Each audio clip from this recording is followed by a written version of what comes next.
Welcome to Doomscroll. I'm Lisa Curry. Hey, and I'm Matthew Sheffield. And today we're joined by my friend Sarah Rumpf, who is a contributing editor at Mediaite. Hello, Sarah. Thanks for having me. Yeah, thanks for being here. So I just checked the news. Biden this morning is on the picket line at the UAW, which is the first sitting president in history to join a picket line. And I was raised in a very union household, so I'm excited to see that, even though he only mentioned the WGA strike once in 5 months. Yeah. Really well, I guess there are.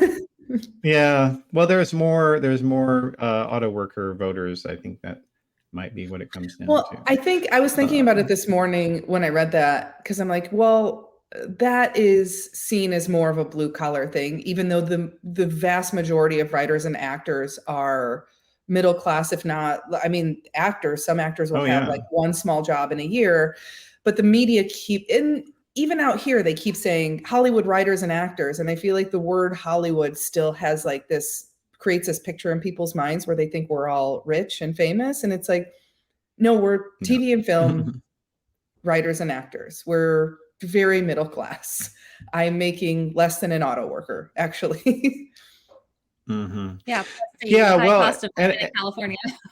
Yeah, exactly. Well, and it's also, it is that, being in California, I think that the rest of the country kind of just sort of ignores our existence by and large, because we're so far away from everybody. So everybody else is just like, oh yeah, that's like another country, isn't it? Or something. All the time, I get people who are from the East Coast or the Midwest, they'll be like, oh, so I'm going to be in your neighborhood, Matt. And I'm like, oh, really? And they'll be like, yeah, I'm going to be in San Francisco. And I'll be like, no. That's the equivalent of telling me when I lived in DC that you're going to be in Boston. So come visit me. And it's like, no, I think people have that geographic problem everywhere, because I live in Orlando, but I'm like the north town. So Universal is a half hour away. Disney's about 45 minutes away. And so people are like, oh, we're going to go to this thing at the convention center or this hotel down there. And I'm like, okay, if there's traffic, that's an hour, no problem. Okay, sure. So Biden's out there on the on the picket line, and Donald Trump is out there claiming that that Biden is destroying the auto industry by pushing electric cars. And it's like, he's literally giving these companies millions of dollars so that they can retool their factories. It's also isn't that going to create even more jobs? Because like you said, there's retooling that has to be done, which is and then also and that also is related to onshoring things that had been previously made outside of the United States. So to your point, that's exactly right. It is literally about creating jobs, and has created a lot of them. And Trump's like, no, this whole thing is going to destroy the entire auto worker industry. And the UAW president. So Trump is out there now. He's going to give a speech tonight to some UAW workers instead of going to the debate. And but yeah, it's like, the UAW itself is like, we hate you, go away. Get the hell out of here. And Trump's also not. I feel like he's losing all cognition. I wonder what it will take for his followers to be like, oh wait, he's losing his mind. Because this weekend he was doing some rally and conflated George Bush with the other Bushes, and I'm like, this is. Do people not? And I know they're not really listening. They're it's worse than that. He blamed Jeb, my former governor, for the Iraq War, which was definitely his brother George, who was president.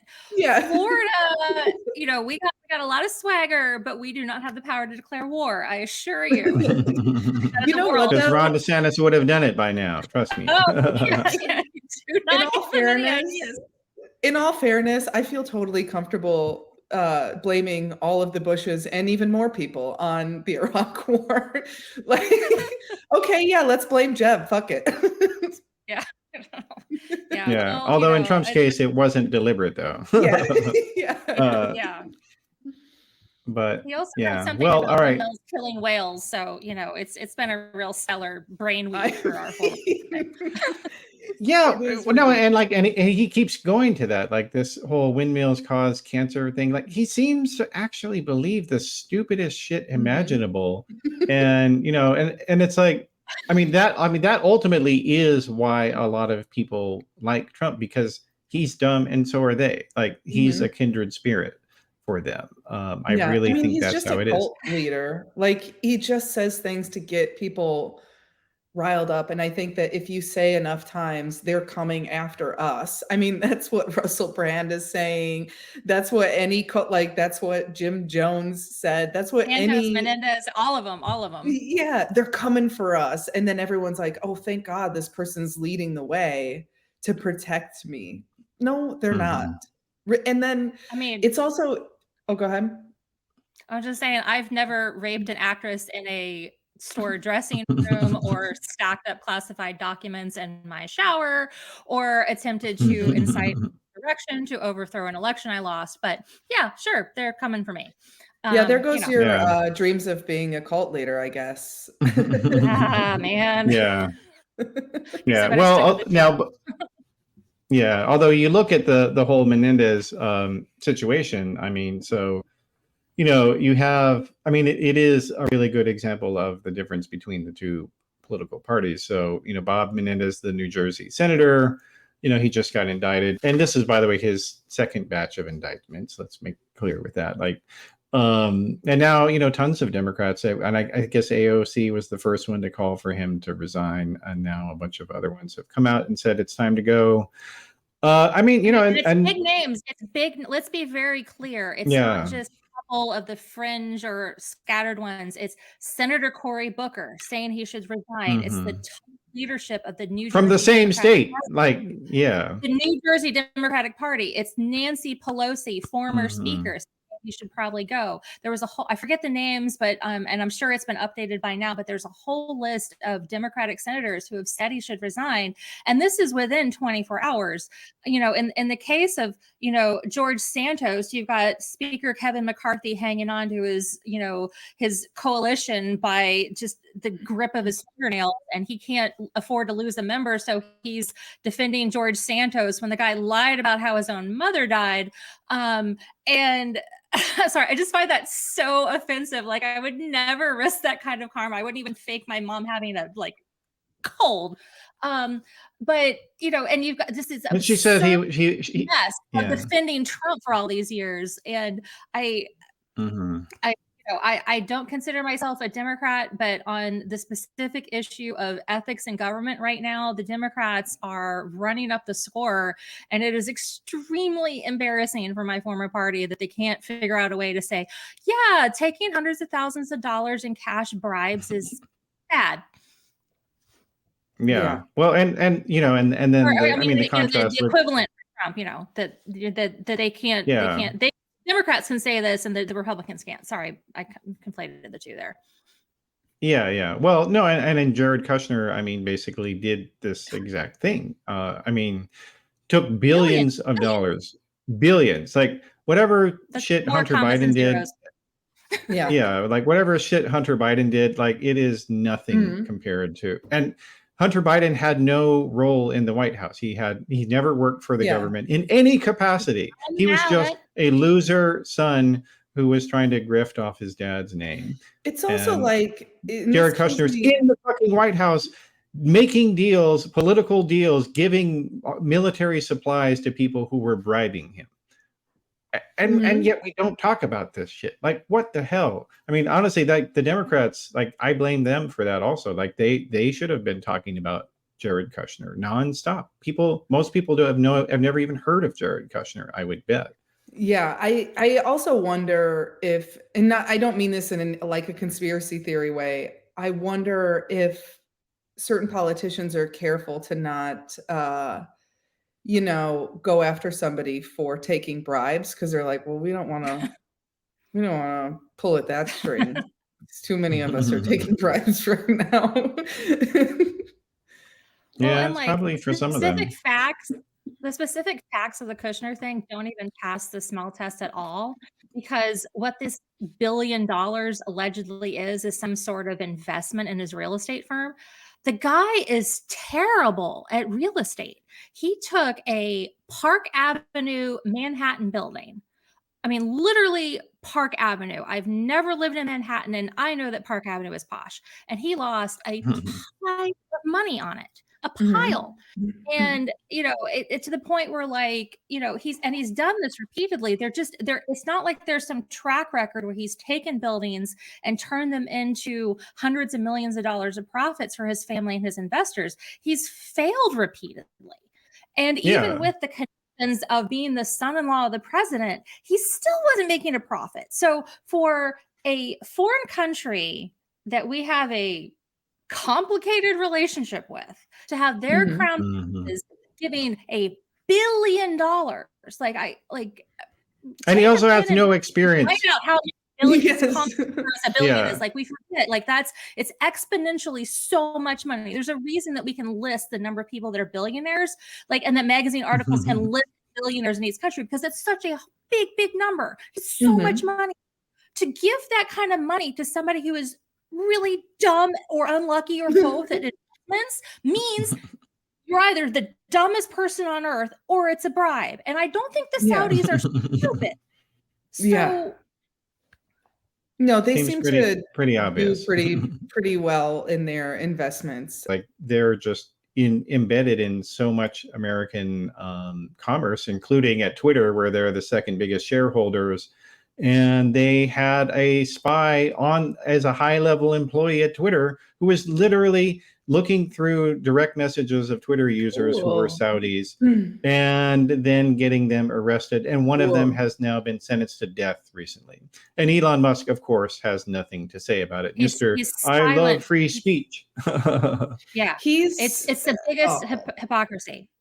Well, yeah, it's again, like, correct me if I'm wrong, but I don't believe that they've taken any Americans hostage. They're just being very psychotically abusive to their own people, which I'm not going to cheer for, but they're not rounding up Americans and well, not since they killed Khashoggi. Yeah.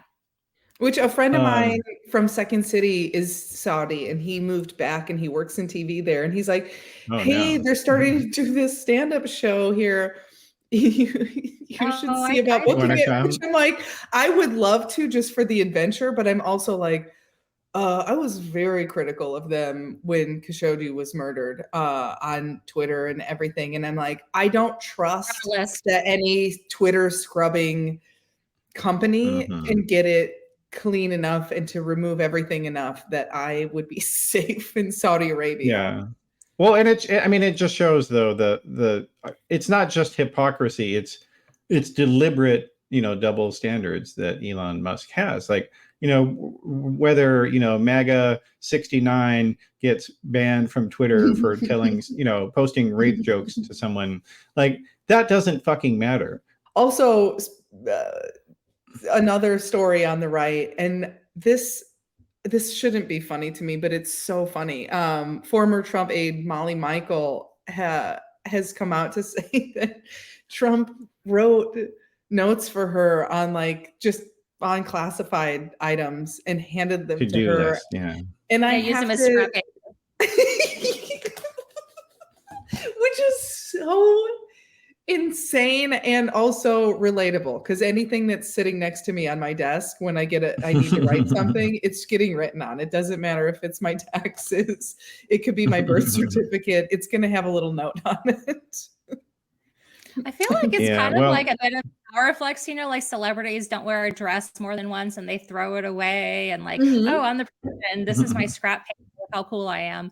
But terrifying, because I don't believe that assistant had any sort of security clearance, and certainly not a very high one, and definitely not to the level of being able to read top the secret. Yeah. briefing.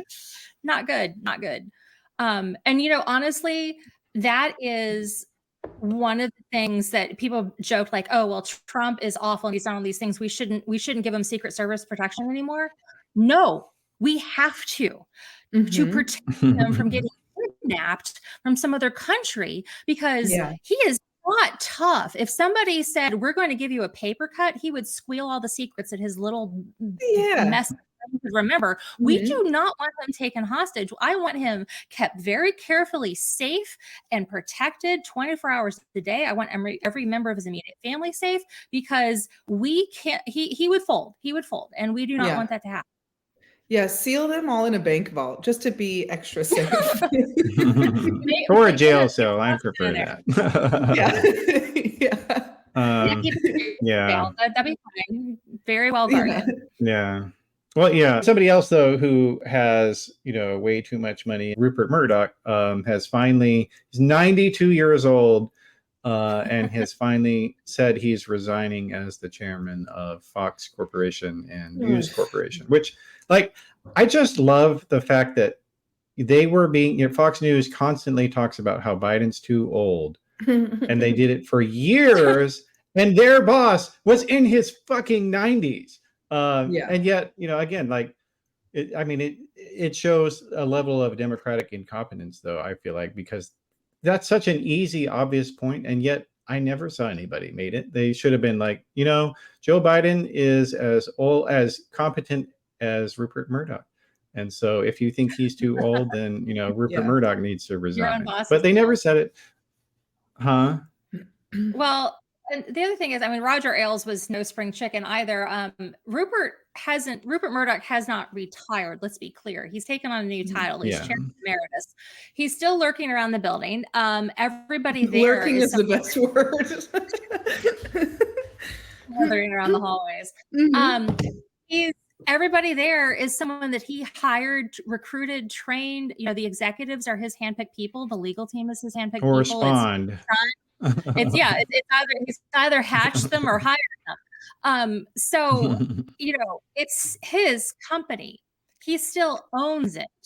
When he hits the end of his actuarial tables, it will be his heirs that own the company. There is not. I said this on another podcast with Forbes earlier this week. I'm not expecting any sort of seismic change to happen in the coming weeks or months, or coming when Rupert Murdoch eventually died. It's all of his same people and culture. And let's remember too, if this were a situation where Rupert Murdoch's leadership over the past 5-10 years had led to a cratering of profits and they were going under financially, then maybe you'd see some sort of change. But the reality is that Fox has high ratings and high revenues, and that they're not going to rock the boat here. That's just and over and over again, like we saw. You go and if your viewers have not really done this, go look at the discovery that came out in the Dominion case and read the transcripts of these text messages and emails. Don't just take the soundbite that people put in a tweet, but read back and forth, 10, 20 texts back and forth, a chain of emails between Rupert and Sean Hannity, between Paul Ryan, who's on the board, and all these different executives and reacting to the 2020 election, Trump's claims, the crazy claims from Sidney Powell and Rudy Giuliani and Jenna Ellis and the rest of the Island of Misfit Toys that was his legal team. And read how over and over again, both Rupert Murdoch and Lachlan Murdoch, his son, who's now the title-wise head of the company, they knew this stuff was crap. They knew it was garbage. They ridiculed. They call these people. They use words like crazy, and only allowed it to air. And their honor personalities like Laura Ingraham and Tucker Carlson, the rest of them, be like, "Oh, this is so fascinating," and Maria Bartiromo and all the rest of them making these claims. There are good journalists and good reporters at Fox, and any of the reporters who pushed back on this stuff got hazed and bullied internally. Tucker Carlson was calling at least one of these reporters to be fired. They were pushed into deleting tweets, and they weren't saying Trump sucks. They were saying Trump has not yet brought forward evidence to show that. It was well, we don't know that. It's were condoning because it was keeping their viewers and keeping the money rolling in. This was their choice. And none of these people, they could sell the company tomorrow. The entire family could quit working, never work another day in their life. They would not notice any change in their lifestyle. They do not, there's no struggle left for them. And they are still making the place to put out information that is absolutely detrimental to the functioning of American democracy because it brought them and they don't care. Yeah. More profits. It's the on a moral sense. I hate yeah that. well it still be multi-millionaires or billionaires or whatever. It's like you don't have to destroy the country. Like you have enough money viewership already. You're going to there's only so many stations people can watch, you know. Yeah, well, the other thing about those disclosures is that, like, they talked about their viewers like they were the biggest snowflakes in the world. Like, we have to protect them from the truth. Our viewers think that we're being mean to them. Like, they literally said this sort of shit because you're telling them the truth. You can't tell them the truth. They don't want the truth. They want to be lied to. They want to believe that Trump won, even though it's not true. And we know it's not true. And they know it's not true. Like, that's the thing. Like, all this bullshit about the 2020 election, almost everyone, unless you're a complete idiot, knows that Trump lost for real, because every single, almost every poll, leading up to 2020 showed he was behind in, almost every state and nationally. Like, that's how it was. The polls, they were right on the money for 2020, and they said he was going to lose, and he did. And I don't understand how they're not in any trouble, because, like, and this is maybe a silly example, but Charles Manson was put away in prison for leading people to go murder. He was put away for cult activity, essentially, for being a cult leader. Incitement, yeah. Yeah, I'm like, I don't understand how other people aren't being punished for this. And to your earlier point also about, like, people thinking the election was stolen over, like, feelings. The number of MAGA people that I've seen or heard of in interviews that are like, well, everyone I know voted for him. And I'm like, yeah, but everyone I know voted for him, for not him, Jesus Christ in heaven, for Biden. That's not proof of anything. And also, everyone I know voted for Hillary in 2016. It turns out that doesn't mean anything, unfortunately. Yeah. No, true. Well, and I guess speaking of this, it is this real, just flagrant, illogical thinking. Like, it's all vibes based thinking. Like, that is the greatest irony of our politics, is that, you've got a side that thinks that the other side is all about feelings. Like, the right wing is entirely about feelings. It's not about facts. And I'm not, and there's plenty of people maybe who are somewhere in between who have their own mix. And, like, I'm not saying everybody on the left is not about feelings, but, like, pretty much everybody on the right. And, like, and you see that with just the way they respond to things. Like, there's this guy today over on the Federalist, who is one of the co-founders. His name's Sean Davis. He they hate Taylor Swift. Like, I can understand if you don't like her music or whatever. It's like, whatever. Like, I don't listen to Taylor Swift. I never have. But like, who the fuck cares if somebody likes Taylor Swift? But the real reason is that Taylor Swift is a Democrat, and that's why they hate her. That's really what it is. And this guy, Roger Kimball, and he's a columnist with PJ Media, and he says also, she is homely on Twitter. There's it's and I was saying before we were recording, it's men, when they don't agree with a woman or when they're mad at her, it's always like, well, she's ugly anyway. It's like, first of all, you fucking wish. And secondly, it's like, Taylor, they're not even saying this about people that might look homely. Not that I think that that's okay to do. Absurd. Yeah. I'm like, she's one of the most beautiful women. Get the fuck out. Your side thinks that Marjorie Taylor Greene is hot, like a woman who looks like a Neanderthal. And like, so that's all it is. It's just pure sour grapes. That's really all it is, I feel like. It's also like you kind of lose your argument to me. Like whatever your point was Oh about yeah, that's her, like a once you're like, well, 7-year-old she's argument. ugly. Okay, guy. Mind too, like if you actually click through the link that Sean Davis shared, the article goes on for hundreds of words to whine about Taylor Swift's music not being sophisticated and awesome. And like music theory and stuff. And like here's the reality of pop music.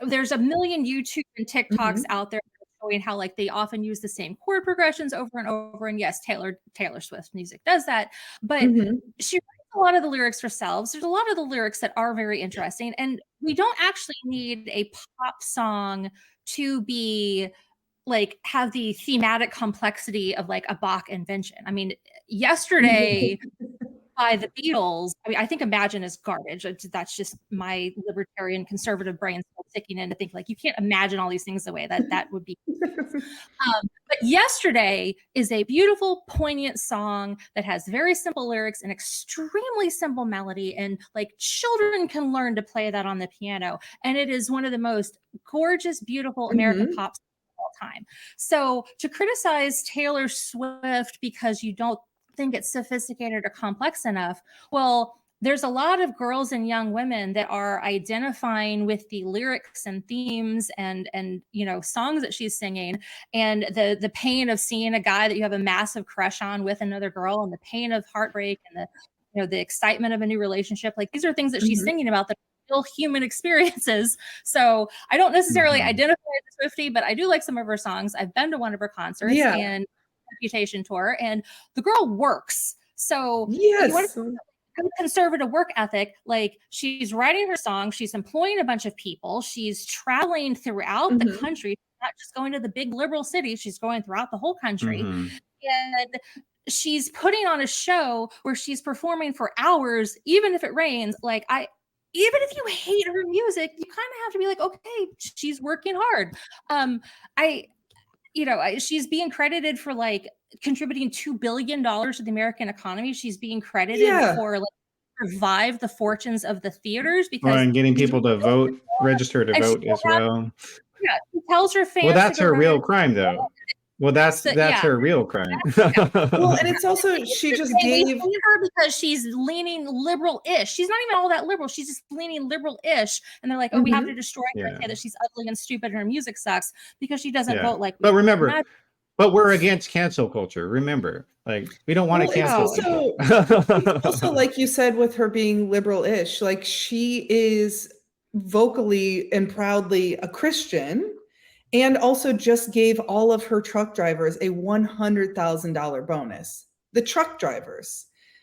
Yeah. Like that, is there anything that is more synonymous with blue collar America? Give me a fucking break. Yeah.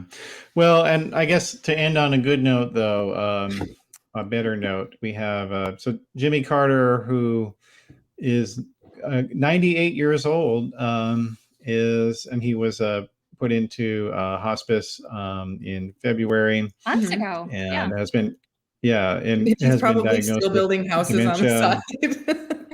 I know, but he's still going, and he's going to be he made an appearance recently at a peanut festival, and you have to hand it to him, and I hope that he can make it to 100 because we had a couple of people like Bob so that he can run again.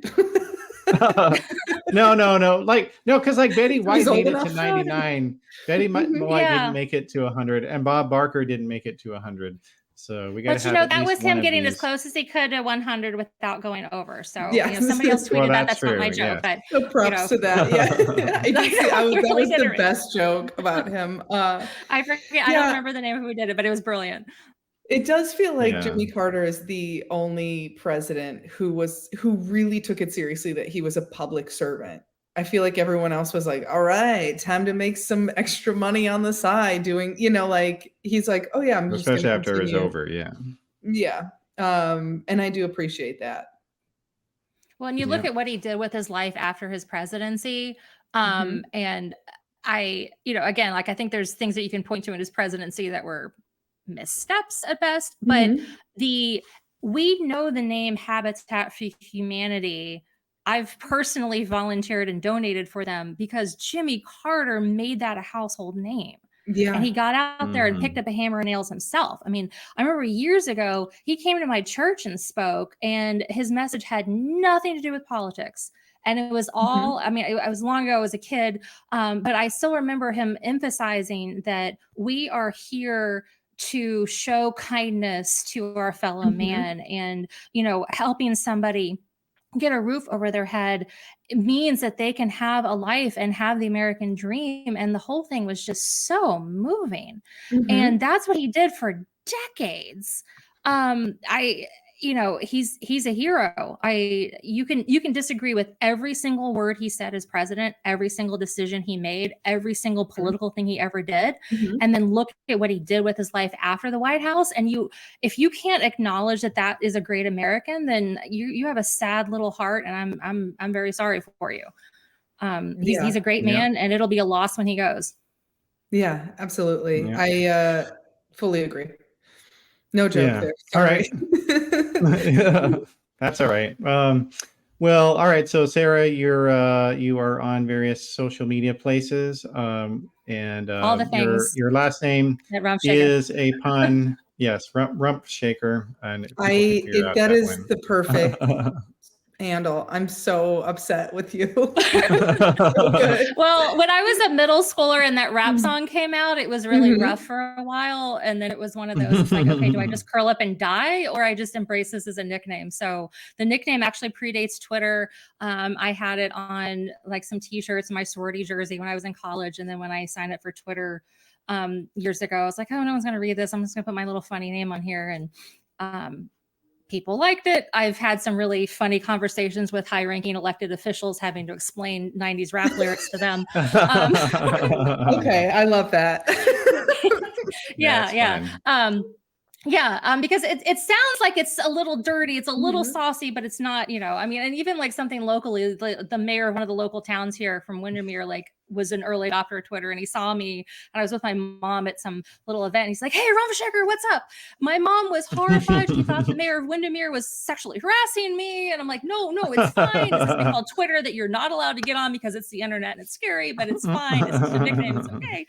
But yes, I'm Rumpf Shaker at Mhm. Twitter, Instagram, Threads, Facebook, the things, Blue Sky, Mhm.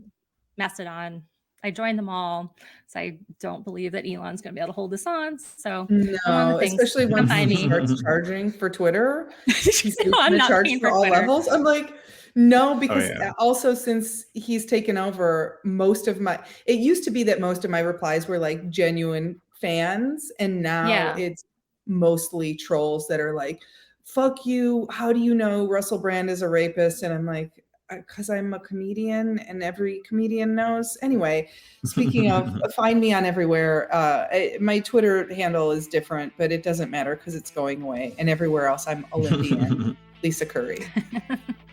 All right, and I'm at Matt Sheffield on most places, and you should follow the show at Doomscroll Show on Instagram and on Twitter. So thanks Yeah. for watching, everybody.